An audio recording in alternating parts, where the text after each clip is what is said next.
ನಮಸ್ಕಾರ ವೀಕ್ಷಕರೇ, ಕರ್ನಾಟಕ ನ್ಯೂಸ್ಗೆ ತಮ್ಮೆಲ್ಲರಿಗೂ ಸ್ವಾಗತ. ಸಂಪೂರ್ಣ ಸನಾತನ ಸಂಚಿಕೆಗೆ ತಮ್ಮೆಲ್ಲರಿಗೂ ಆತ್ಮೀಯವಾದ ಸುಸ್ವಾಗತ.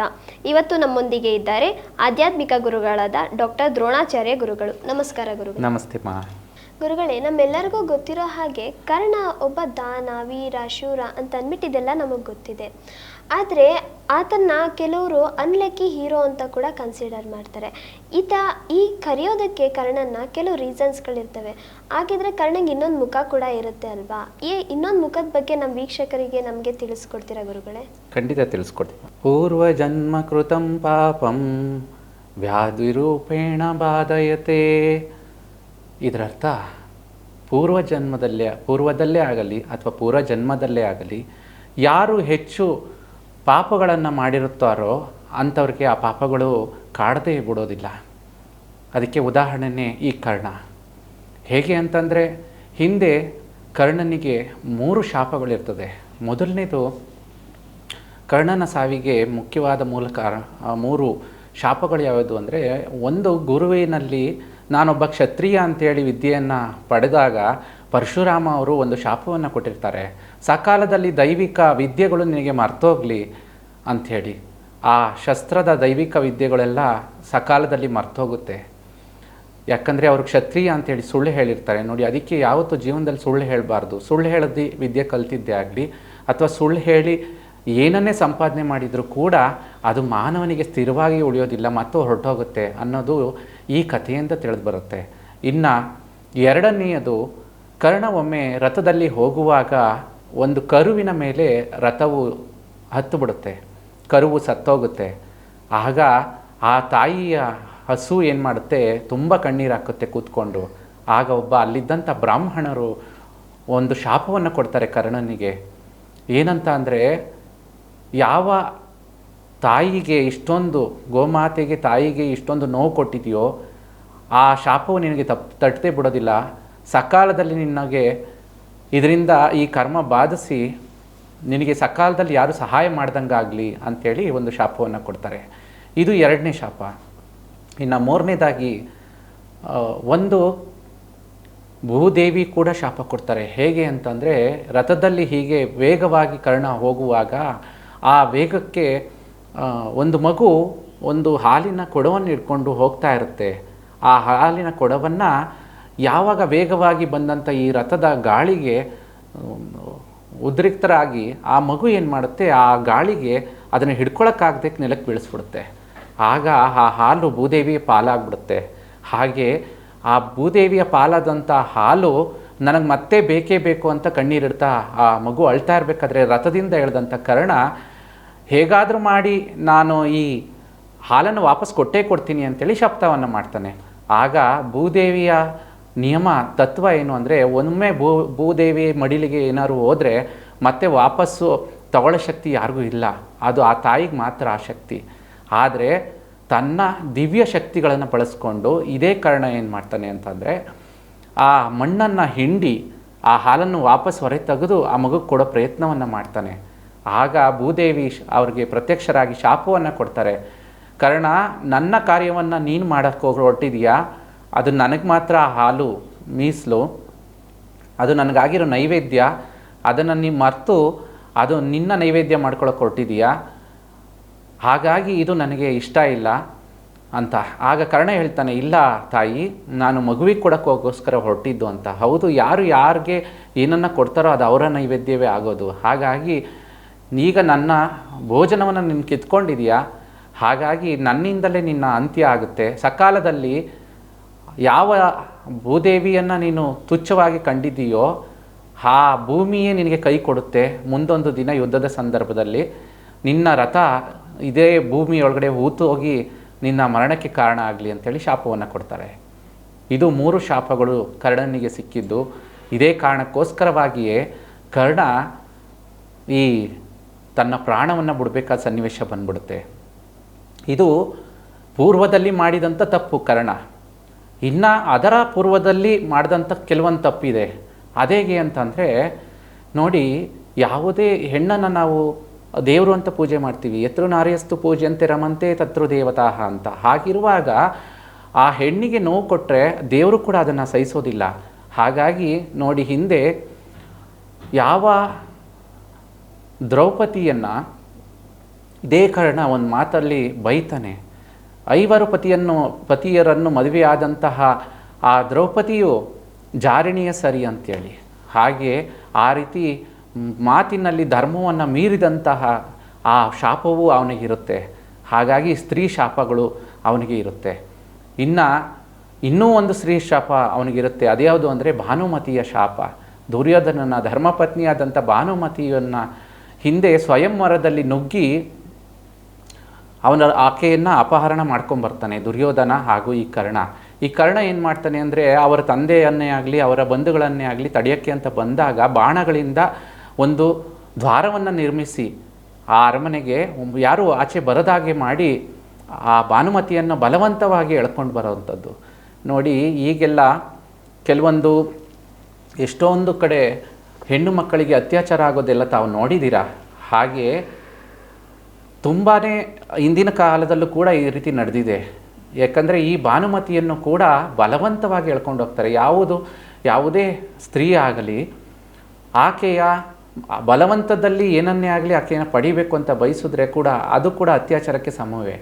ಹಾಗಾಗಿ ಇಲ್ಲಿ ಪಾಪ ಯಾರು ಮಾಡ್ತಾರೋ ಕೇವಲ ಅವರೊಬ್ರಿಗೆ ಮಾತ್ರ ಆ ಪಾಪ ಅಂಟೋದಿಲ್ಲ. ಆ ಪಾಪಕ್ಕೆ ಸಹಾಯ ಯಾರು ಮಾಡ್ತಾರೋ ಅವರಿಗೂ ಕೂಡ ಆ ಪಾಪವು ಅಂಟುತ್ತೆ. ಅದಕ್ಕೆ ಈ ಕರ್ಣನೇ ಸಾಕ್ಷಿ. ಹಾಗೆ ಇಲ್ಲಿ ಕೂಡ 2ನೇ ಸ್ತ್ರೀ ಶಾಪ ಕೂಡ ಆತನಿಗೆ ತಾಗುತ್ತೆ. ಇನ್ನು ಪೂರ್ವದ ಜನ್ಮದ ಶಾಪಗಳು ಕೂಡ ಪಾಪಗಳು ಕೂಡ ಮನುಷ್ಯನಿಗೆ ಬಾಧಿಸುತ್ತೆ ವ್ಯಾಧಿಗಳಾಗಿ ಅಂಥೇಳಿ ನಾವು ಹೇಳಿದ್ವಿ. ಅದು ಹೇಗೆ ಅಂತಂದರೆ ನೋಡಿ, ಜನ್ಮದಲ್ಲಿ ಇದೇ ಕರ್ಣ ದಂಬೋದರ ಅಸುರ ಅಂತ ಆತನ ಹೆಸರು. ಅವನೇನು ಮಾಡ್ತಾನೆ, 1000 ವರ್ಷ ತಪಸ್ಸನ್ನು ಮಾಡಿ ಸೂರ್ಯದೇವರನ್ನು ಒಲಿಸ್ಕೊಳ್ತಾನೆ. ಆಗ ಸೂರ್ಯದೇವರು ಪ್ರತ್ಯಕ್ಷರಾಗಿ ನಿನಗೇನು ವರ ಬೇಕು ಕೇಳು ಅಂತಂದಾಗ, ಸೂರ್ಯದೇವ ನನಗೆ ಅಮೃತವನ್ನು ಕೊಡಿ, ನನ್ನನ್ನು ಚಿರಂಜೀವಿಯನ್ನಾಗಿ ಮಾಡಿ, ಸಾವೇ ಇಲ್ಲದಂತೆ ಮಾಡಿ ಅಂತೇಳಿ ಕೇಳ್ಕೊಳ್ತಾನೆ. ಆಗ ಇದು ವಿಧಿಗೆ ವಿರುದ್ಧ, ನಾನು ಎಂದಿಗೂ ಈ ತಪ್ಪನ್ನು ಮಾಡೋದಿಲ್ಲ ದಂಬೋದರ ಅಂತ ಹೇಳ್ಬಿಟ್ಟು ಹೇಳ್ತಾರೆ. ಆಗ ಬೇರೆ ಏನಾದರೂ ವರ ಇದ್ದರೆ ಕೇಳ್ಕೊ ಅಂಥೇಳಿ. ಆಗ ಈ ದಂಬೋದರ ತುಂಬ ಆಲೋಚನೆ ಮಾಡಿ ಸ್ವಲ್ಪ ನನಗೆ ಕಾಲಕೋಶ ಕೊಡಿ, ಯೋಚನೆ ಮಾಡ್ತೀನಿ ಅಂತ ಹೇಳಿ ಕಾಲಕೋಶವನ್ನು ತಗೊಂಡು ಕೇಳ್ತಾನೆ. ಏನು ಅಂತಂದರೆ, ಹಲವಾರು ವರ್ಷ ತಪಸ್ಸನ್ನು ಮಾಡಿದ್ದೀನಿ, 1000 ವರ್ಷ, ಹಾಗೆ ನನಗೆ 1000 ಕವಚಗಳನ್ನು ಕೊಡಿ. ಹಾಗೆ ಯಾರೇ ಆಗಲಿ ನನ್ನ ಒಂದು ಕವಚವನ್ನು ಕೀಳಬೇಕು ಅಂದರೆ 1000 ವರ್ಷ ನನ್ನ ಜೊತೆ ಯುದ್ಧ ಮಾಡಬೇಕು. ಆನಂತರ ಯಾರು ಆ ಒಂದು ಕವಚವನ್ನು ಕೇಳ್ತಾರೋ ಅವರು ಕೂಡ ಸತ್ತೋಗಲಿ ಅಂಥೇಳಿ ಕರ್ಣನ ಇಂದಿನ ಜನ್ಮದಲ್ಲಿ ದಾಮೋದರ ಆಗಿರ್ತಾನೆ, ಆ ದಂಬೋದರ ಹೇಳ್ತಾನೆ. ಆಗ ಈ ಸೂರ್ಯದೇವರು ಹಿಂದೆ ಮುಂದೆ ಯೋಚನೆ ಮಾಡದೆ ತಥಾಸ್ತು ಅಂದ್ಬಿಡ್ತಾರೆ. ಇದರ ಪ್ರತಿಫಲವಾಗಿ ಏನಾಗುತ್ತೆ ಅಂದರೆ, ಕೃತಯುಗದಲ್ಲಿ ನರನಾರಾಯಣರು ಜನ್ಮವನ್ನೆತ್ತಿ ಏನು ಮಾಡ್ತಾರೆ ಅಂತಂದರೆ, ನಾರಾಯಣ ಸ್ವಾಮಿಯವರು ಕೂತ್ಕೊಂಡು ತಪಸ್ಸನ್ನು ಮಾಡ್ತಾ ಇರ್ತಾರೆ. ಆಗ ಈ ನರನಾರಾಯಣ ಇಬ್ಬರು ತಪಸ್ಸನ್ನು ಮಾಡುವಂಥ ಸಂದರ್ಭದಲ್ಲಿ ಈ ದಂಬೋದರ ಏನು ಮಾಡ್ತಾನೆ ಅಂತಂದರೆ, ಎಷ್ಟೋ ಜನಗಳನ್ನು, ಯೋಗಿಗಳನ್ನು, ಸಿದ್ಧಪುರುಷರುಗಳನ್ನು, ತಪಸ್ವಿಗಳನ್ನು ಕೊಲೆ ಮಾಡ್ತಾ ಬರ್ತಾನೆ ಅಸುರ ಆದ್ದರಿಂದ. ಆಗ ಎಷ್ಟೋ ಜನ ಮಕ್ಕಳಿಗೆ ತಂದೆ ತಾಯಿ ಇಲ್ದಂಗೆ ಆಗುತ್ತಾರೆ. ಆ ಕಾರಣದಿಂದ, ಆ ಶಾಪದಿಂದಲೇ ಈ ಜನ್ಮದಲ್ಲೂ ಕೂಡ ಕರ್ಣ ಈ ತಾಯಿಯ ಪ್ರೀತಿಯಿಂದ ವಿಮುಕ್ತನಾಗಿ ಪ್ರೀತಿಹೀನನಾಗ್ತಾನೆ. ಹಾಗಾಗಿ ಆ ಶಾಪವು ಅಲ್ಲಿ ತಟ್ಟುತ್ತೆ. ಹಾಗೆ ಎಷ್ಟೋ ಜನಗಳಿಗೆ ಅನ್ಯಾಯಗಳನ್ನು ಮಾಡ್ತಾನೆ, ಅಧರ್ಮಗಳನ್ನು ಮಾಡ್ತಾನೆ. ಆ ಕಾರಣದಿಂದಲೇ ಅವನಿಗೆ ನೋಡಿ ತುಂಬಾ ಈ ಜನ್ಮದಲ್ಲಿ ತುಂಬ ನಾವು ಹೇಳಿದಾಗ ಅನ್ಲಕ್ಕಿ ಹೀರೋ ಅಂತೇಳಿ ಹೇಳಿಲ್ವಾ, ಆ ರೀತಿ ಅನ್ಲಕ್ಕಿ ಹೀರೋ ಆಗೋದು. ನೋಡಿ, ಪೂರ್ವದ ಪಾಪಗಳು ಅಂದರೆ ಹೀಗೆ. ಮತ್ತು ಈ ನರನಾರಾಯಣರಲ್ಲಿ ಮೊದಲು ಏನು ಮಾಡ್ತಾರೆ, ನಾರಾಯಣ ಸ್ವಾಮಿಯವರು ಕೂತ್ಕೊಂಡು ತಪಸ್ ಮಾಡ್ತಾ ಇರ್ತಾರೆ. ನರನನ್ನು ಯುದ್ಧಕ್ಕೆ ಮಾಡೋಕ್ಕೆ ಕಳಿಸ್ತಾರೆ. ಆ ನರ 1000 ವರ್ಷ ಯುದ್ಧವನ್ನು ಮಾಡಿ ಒಂದೇ ಒಂದು ಕವಚವನ್ನು ಕಡ್ದಾಕ್ತಾರೆ. ಮತ್ತು ಕಡ್ದಾಕ್ದೇಟಿಗೆ ಅವ್ರ ಪ್ರಾಣ ಹೋಗುತ್ತೆ, ವರ ಕೊಟ್ಟಿರೋದ್ರಿಂದ ಸೂರ್ಯದೇವರು, ಆಗ ಸತ್ತೋಗ್ತಾರೆ. ಆದರೆ ಇಲ್ಲಿ 1000 ವರ್ಷ ತಪಸ್ಸಿನ ಶಕ್ತಿ ಗಳಿಸಿದ್ದಂಥ ನಾರಾಯಣ ಸ್ವಾಮಿಯವರು ಏನು ಮಾಡ್ತಾರೆ ಅಂತಂದರೆ, ಆ ತಪಸ್ಸಿನ ಶಕ್ತಿಯಿಂದ ನರನನ್ನು ಮತ್ತೆ ಜೀವಂತವಾಗಿ ಮಾಡ್ತಾರೆ. ಅದಲ್ಲದೆ ಇವರೇ ಯುದ್ಧಕ್ಕೆ ನಿಂತ್ಕೋತಾರೆ ನೆಕ್ಸ್ಟ್ ಹೋಗಿ. ಆಗ ಆ ನರ ಬಂದು ನಾರಾಯಣ ಸ್ವಾಮಿ ಯುದ್ಧಕ್ಕೆ ಹೋದಾಗ ತಪಸ್ಸಿಗೆ ಕೂರ್ತಾರೆ ಮತ್ತೆ 1000 ವರ್ಷ. ಇದೇ ರೀತಿ ಸೈಮಲ್ಟೇನಿಯಸ್ ಆಗಿ ಒಬ್ಬೊಬ್ಬರು ಕೂಡ ಯುದ್ಧ ಮಾಡಿ ಮಾಡಿ ಮಾಡಿ 999 ಕವಚಗಳನ್ನು ಕೂಡ ಆ ನರನಾರಾಯಣರು ಕಡ್ದಾಕ್ತಾರೆ ದಂಬೋದರನದು. ಆದರೆ ಕೊನೆಯದಾಗಿ ಒಂದೇ ಒಂದು ಕವಚ ಉಳಿಯುತ್ತೆ. ಆಗ ಆ ಕವಚವನ್ನು ನಾನು ಆ ಕವಚನ ಕಳ್ಕೊಳ್ತೀನಿ ಅನ್ನೋ ಭಯ ಬಂದಾಗ ಇದೇ ಸೂರ್ಯದೇವರ ಬಳಿ ಹೋಗಿ ಸ್ವಾಮಿ ನನ್ನನ್ನು ಕಾಪಾಡಿ, ಮತ್ತೆ ನೀವೇ ಹೊರ ಕೊಟ್ಟಿದ್ದೀರಾ, ನನ್ನ ಸಾವು ಸಮೀಪಿಸುತ್ತಿದೆ ಅಂಥೇಳಿ ಹೋಗಿ ಅವರಿಂದ ಔಸ್ಕೊಳ್ತಾರೆ. ಆಗ ಈ ನರನಾರಾಯಣರು ಕೇಳ್ಕೊಳ್ತಾರೆ, ಸೂರ್ಯದೇವ ಕಳಿಸಿಕೊಡಿ, ಆ ದಂಬೋದರನನ್ನು ನಾವು ವಧೆ ಮಾಡಬೇಕು ಅಂಥೇಳಿ. ಆಗ ನಾನು ಎಂದಿಗೂ ಕಳಿಸೋದಿಲ್ಲ, ನನ್ನ ಭಕ್ತರನ್ನು ರಕ್ಷಣೆ ಮಾಡೋದೇ ನನ್ನ ಧರ್ಮ ಅಂಥೇಳಿ ಆಗಲೇ ಮಾತು ಕೊಟ್ಟಿದ್ದೀನಿ ನಾನು ಆಗಲೇ, ಹಾಗಾಗಿ ಕಳಿಸಲ್ಲ ಸ್ವಾಮಿ ಅಂತೇಳಿ ಕೇಳಿದಾಗ ಅಷ್ಟರಲ್ಲಾಗಲೇ ಕೃತಯುಗ ಮುಗಿಯೋ ಸಮಯ ಬಂದಿರುತ್ತೆ, ಹೊಸ ನವಯುಗ ಆರಂಭ ಆಗುವಂಥ ಸನ್ನಿವೇಶ ಬಂದ್ಬಿಟ್ಟಿರುತ್ತೆ.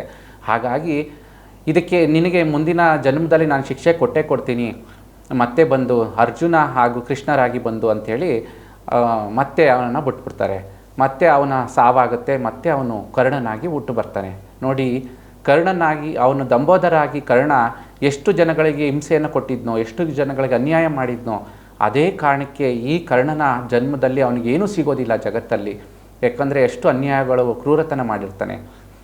ಹಾಗಾಗಿಯೇ ನೋಡಿ, ಈ ಜನ್ಮ ವೃತ್ತಾಂತದ ನಂತರ ನಿಮಗೆ ತಿಳಿಸೋದೇನೆಂದರೆ, ಈ ಕರ್ಣ ನರಕಕ್ಕೂ ಕೂಡ ಹೋಗ್ತಾನೆ.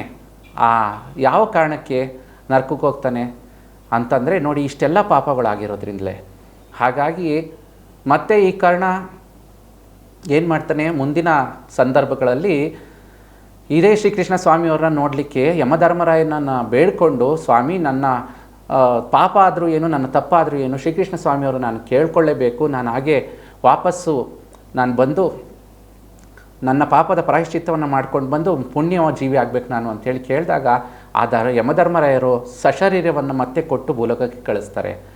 ಆನಂತರ ಈ ಕರ್ಣ ಕೇಳ್ತಾನೆ ಕೃಷ್ಣಸ್ವಾಮಿಯವ್ರನ್ನ, ಸ್ವಾಮಿ ನಾನು ಮಾಡಿದ ತಪ್ಪಾದರೂ ಏನು, ನಾನು ಸೂತಪುತ್ರ ಅಂತ ಕರೆದ್ರು ನನ್ನನ್ನು, ಮತ್ತು ನನ್ನನ್ನು ಹೆತ್ತ ತಾಯಿನೇ ನೀರಿಗೆಸ್ತೋದ್ಲು, ಹಾಗೆ ನನ್ನ ಜನ್ಮದಲ್ಲಿ ಹಲವಾರು ಸಮಸ್ಯೆಗಳಾಯಿತು, ಇವೆಲ್ಲವೂ ಯಾವ ಕಾರಣಕ್ಕೋಸ್ಕರ ಆಗಿದ್ದು ಸ್ವಾಮಿ, ನನ್ನ ತಪ್ಪಾದರೂ ಏನು ಅಂಥೇಳಿ ಕೇಳಿದಾಗ ಆಗ ಕೃಷ್ಣಸ್ವಾಮಿಯವರು ಹೇಳ್ತಾರೆ, ನೀನು ಪುತ್ರ ಆದರೆ ನಾನು ಯಾರು ಗೊತ್ತಾ, ಗೋಪಾಲ. ನಾನು ಕೇವಲ ಗೋವನ್ನು ನೋಡ್ಕೊಳ್ಳುವಂಥ ವ್ಯಕ್ತಿ. ನನ್ನನ್ನು ಅಷ್ಟು ತುಚ್ಛವಾಗಿ ಕಂಡ್ರು ಜನಗಳು, ಸಮಾಜವು ನನ್ನನ್ನು ಹಾಗೆ ಕಾಣ್ತು. ಆದರೆ ನಾನು ಅದನ್ನು ಸಮಾಜನ ದ್ವೇಷಿಸಲಿಲ್ಲ, ಸಮಾಜಕ್ಕೋಸ್ಕರ ದುಡ್ದೆ ನಾನು.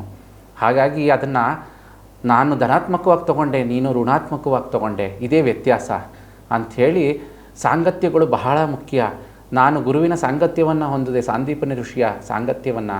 ಆದರೆ ನೀನು ಸದ್ಗುರುವಾದಂತಹ ಪರಶುರಾಮ ಅವರು ಶಿಷ್ಯ ಆಗಿದ್ದರೂ ಕೂಡ ಗುರುವಿನ ಬೋಧನೆಗಳನ್ನು ಮನಸ್ಸಲ್ಲಿ ಇಟ್ಕೊಳ್ಳಿಲ್ಲ, ನೀನು ಸಮಾಜಕ್ಕೆ ಕೊಡುಗೆ ಕೊಡಲಿಲ್ಲ, ನಿನ್ನ ಸ್ವಾರ್ಥದ ಬಗ್ಗೆನೇ ಯೋಚನೆ ಮಾಡಿದೆ, ನಿನ್ನ ಅಧಿಕಾರದ ಬಗ್ಗೆನೇ ಯೋಚನೆ ಮಾಡಿದೆ. ಯಾವಾಗಲೂ ದುರ್ಯೋಧನನ ಬಳಿ ಹೋಗಿ ಸೇರಿಕೊಂಡೆ, ಅವನು ಮಾಡ್ತಾ ಇರೋದು ಅನ್ಯಾಯ ಅಧರ್ಮ ಅಂತ ಗೊತ್ತಿದ್ರೂ ಕೂಡ. ಹಾಗಾಗಿ ಅವನು ಮಾಡಿದಂಥ ಅನ್ಯಾಯ ಅಧರ್ಮಗಳಲ್ಲಿ ನಿನಗೂ ಕೂಡ ಪಾಲಿದೆ. ಯಾಕೆ ಅಂದರೆ ಅವನು ಸಮಾಜಕ್ಕೆ ಅವನಿಂದ ಎಷ್ಟೊಂದು ಅಹಿತಕರ ವಾತಾವರಣ ಸೃಷ್ಟಿಯಾಗಿದೆ ಅಂತ ಗೊತ್ತಿದ್ರೂ ಕೂಡ ನೀನು ಹೋಗಿ ಸೇರಿಕೊಂಡೆ. ಇದು ನೀನು ಮಾಡಿದಂಥ ಅತ್ಯಂತ ದೊಡ್ಡ ಪಾಪ. ಒಂದು ವಿಚಾರ ಏನು ಅಂದರೆ, ನೀನು ನಿಜವಾಗ್ಲೂ ಅವನ ಸಂಪೂರ್ಣ ಪಾಪದಲ್ಲಿ ಅರ್ಧ ಪಾಲು ನಿನಗೂ ಇದೆ ಅಂಥೇಳಿ ಹೇಳ್ತಾರೆ. ಆಗಿದ್ರೆ ನಾನು ದಾನ ಧರ್ಮ ಮಾಡಿದ್ದೀನಲ್ಲ ಸ್ವಾಮಿ ಅಂಥೇಳಿ ಕೇಳ್ತಾರೆ. ಹಾಗಾದರೆ ಹೌದು, ಅದಕ್ಕೂ ಒಂದು ಮಾತು ಹೇಳ್ತೀವಿ ಕೇಳು ಕರ್ಣ, ನ ದಾನಂ ನ ಧ್ಯಾನಂ ನ ತಪೋ ನ ಶೌಚಂ ವ್ರತನೀಚ ಪ್ರಿಯತಮಲಯ ಭಕ್ತಯ ವತ್ಸಯ ಹರಿರನ್ಯದಂ ವಿಡಂಬನಂ ಅಂತ. ಹರಿನಾಮವನ್ನು ಹೊರತುಪಡಿಸಿ, ಗುರುನಾಮವನ್ನು ಹೊರತುಪಡಿಸಿ ಈ ಜಗತ್ತಿನಲ್ಲಿ ಬೇರೆ ಯಾವುದಕ್ಕೂ ಕೂಡ ಮಾನ್ಯತೆಯೇ ಇಲ್ಲ, ಯಾವ ದಾನ ಧರ್ಮಕ್ಕೂ ಕೂಡ. ನೀನು ಮಾಡಿದ್ದೆಲ್ಲವೂ ಕೊಟ್ಟಿದ್ದೆಲ್ಲವೂ ಶೂನ್ಯ. ಯಾಕೆ ಅಂತಂದರೆ, ಅನ್ನ ಬಯಸಿದವ್ರಿಗೆ ಚಿನ್ನ ಕೊಟ್ಟೆ ನೀನು. ಆ ಚಿನ್ನವನ್ನು ತನ್ನ ಮನಸ್ಸಲ್ಲಿ ಯಾರು ಸಾಧುಗಳು ಸಂತರುಗಳು ಚಿನ್ನದ ಮೇಲಿನ ವ್ಯಾಮೋಹ ತಕ್ಕೊಂಡಿರ್ತಾರೆ, ಅಂಥವ್ರಿಗೋಗಿ ಚಿನ್ನ ಕೊಟ್ಟರೆ ನದಿಗೆ ಎಷ್ಟು ಹೋಗ್ತಾರೆ. ಹಾಗಾಗಿ ನಿನಗೆ ಬಂದ ಭಾಗ್ಯ ಏನು ಅದರಲ್ಲಿ? ಅದೇ ನಾನು ನುಡಿದಾಗೆ ನೀನು ಪಾಂಡವರ ಪರವಾಗಿ ನಿಂತು ಧರ್ಮದ ಪರವಾಗಿ ಸಮಾಜಕ್ಕೆ ಒಳ್ಳೆಯ ಮೆಸೇಜ್ ಕೊಡಲಿಕ್ಕೋಸ್ಕರ ಹೋರಾಡಿದರೆ ಖಂಡಿತವಾಗಿಯೂ ಆಗ ನಿನಗೆ ಒಂದು ಪಾಲಾರು ಸಿಗ್ತಿತ್ತು ಅವರಲ್ಲಿ ಅಂಥೇಳಿ ಹೇಳ್ತಾರೆ. ಹಾಗೆ ನೋಡಿ, ಇದು ನಿಜವಾಗಲೂ ಕೂಡ ಪ್ರತಿಯೊಬ್ಬ ಮಾನವರು ತಿಳ್ಕೊಬೇಕಾದದ್ದು. ಸಾಂಗತ್ಯದಿಂದ ಯಾವಾಗಲೂ ಕೂಡ ಗುರುತಿಸ್ತಾರೆ ಜನಗಳು. ಸಜ್ಜನರ ಸಂಘದಲ್ಲಿದ್ದಾಗ ಈತ ಒಳ್ಳೆಯವನು ಅಂತ ತಿಳ್ಕೊತಾರೆ. ಅದೇ ದುರ್ಜನ ಸಂಘದಲ್ಲಿದ್ದಾಗ ಒಳ್ಳೆಯವನಾಗಿದ್ದರೂ ಕೂಡ ಅವನೇ ಕೆಟ್ಟವನು ಅಂತಲೇ ಜನ ಬೆರಳು ಮಾಡಿ ತೋರಿಸೋದು. ಕರ್ಮವೂ ಅದನ್ನೇ ನೆನಪಿಟ್ಕೊಳ್ಳೋದು, ತಿಳ್ಕೊಳ್ಳಿ.